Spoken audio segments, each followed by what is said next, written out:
Bonjour à toutes et à tous, vous êtes bien sur Grand Lille TV, on est toujours en direct et on continue comme tous les quarts d'heure ce lundi matin. Nous sommes le 18 mars, il est 7h30 et voici toute l'actualité près de chez vous, en images, en 7 minutes.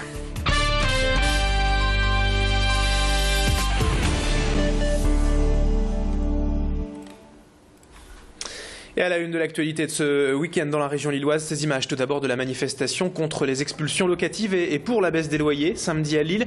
Alors que la trêve hivernale qui empêche toute expulsion a été prolongée cette année de 2 semaines par le gouvernement à cause du froid et de la neige, les ateliers populaires d'urbanisme et la Confédération nationale du logement étaient donc rassemblés à Lille samedi, comme dans une vingtaine d'autres villes en France d'ailleurs, pour dénoncer notamment le manque de logements sociaux dans le département du Nord et donc la fin de la trêve hivernale dans 10 jours maintenant.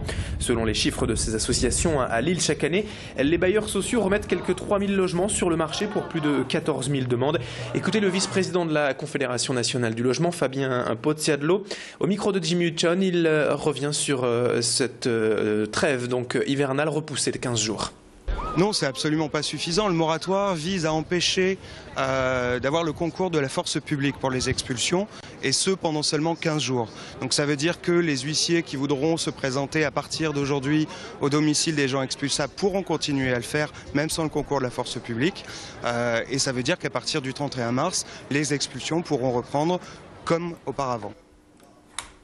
Autre manifestation ce week-end dans l'agglomération, celle des agents de police hier à Wattrelos. Réunis autour de la CGT, les policiers s'étaient donné rendez-vous ce dimanche midi pour, je cite, manifester contre leurs conditions de travail, les sous-effectifs et la dégradation du service public. Ils souhaitaient profiter de la fête de la Rose ce week-end à Wattrelos et donc la présence de nombreux élus du Parti socialiste pour se faire entendre. Les fonctionnaires espéraient surtout pouvoir interpeller Manuel Valls, le ministre de l'Intérieur qui était attendu hier puisqu'il était l'invité d'honneur de cette fête de la Rose. Mais ce dernier a été retenu à Toulouse pour la cérémonie d'hommage aux victimes de Mohamed Merah. Les policiers grévistes sont tout de même fait entendre des responsables politiques locaux. Écoutez notamment Pascal Durban, brigadier à Wattrelos, et juste après la réponse de René Van Duren, donc sénateur socialiste du Nord, tous deux au micro de Jimmy Hutchon. Il est certain qu'on revendique quand même un certain malaise.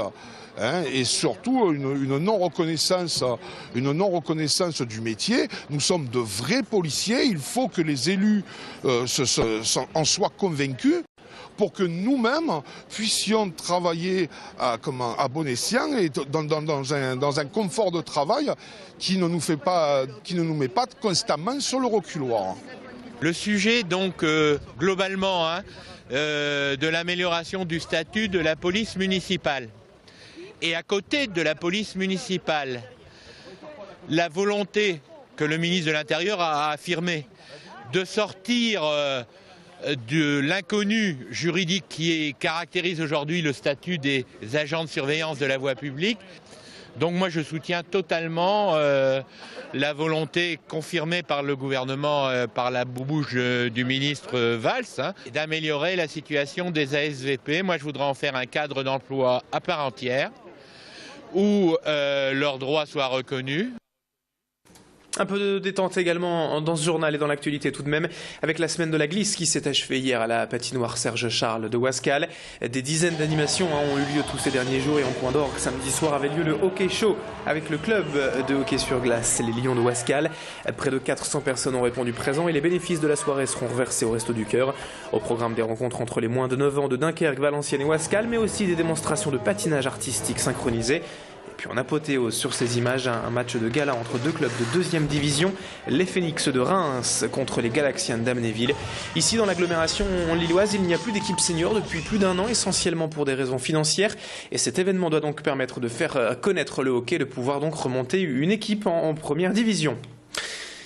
Le sport, toujours dans ce journal, mais cette fois les résultats du week-end et un rappel tout d'abord à la défaite surprise du LOSC samedi soir à domicile face à Evian-Thonon-Gaillard. Les Dogs restaient tout de même sur une belle série de 5 victoires consécutives en championnat de Ligue 1, mais se sont donc inclinés 2-1 samedi au Grand Stade. Une défaite surprise, mais puisque les adversaires des Lillois au classement ont également perdu des points ce week-end, la bonne nouvelle quand même, c'est que le LOSC reste bien placé dans la course à l'Europe. Prochain match pour Lille, ce sera dans 2 semaines, un déplacement à Brest. Le sport toujours met en en images cette fois avec du basket et la victoire du LMB vendredi soir à domicile.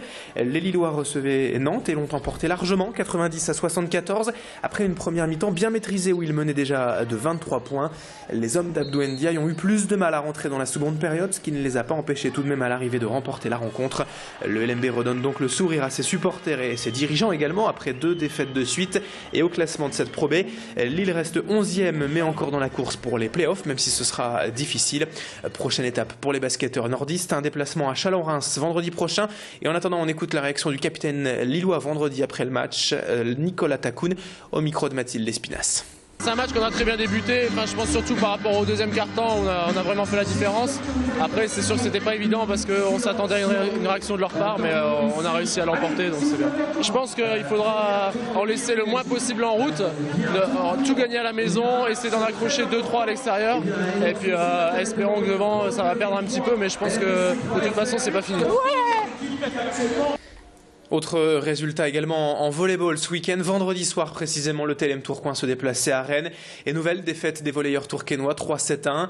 Alors mathématiquement, il reste tout de même un mince espoir de se maintenir en Ligue 1, en première division pour Tourcoing, mais ce sera quand même très compliqué, voire impossible, et sauf miracle, les volleyeurs tourquenois évolueront la saison prochaine en Ligue B de volley. 7h36 sur Grand Lille TV, c'est la fin de ce journal. Dans un instant à suivre la météo et l'infotrafic. Merci de votre fidélité, restez bien avec nous.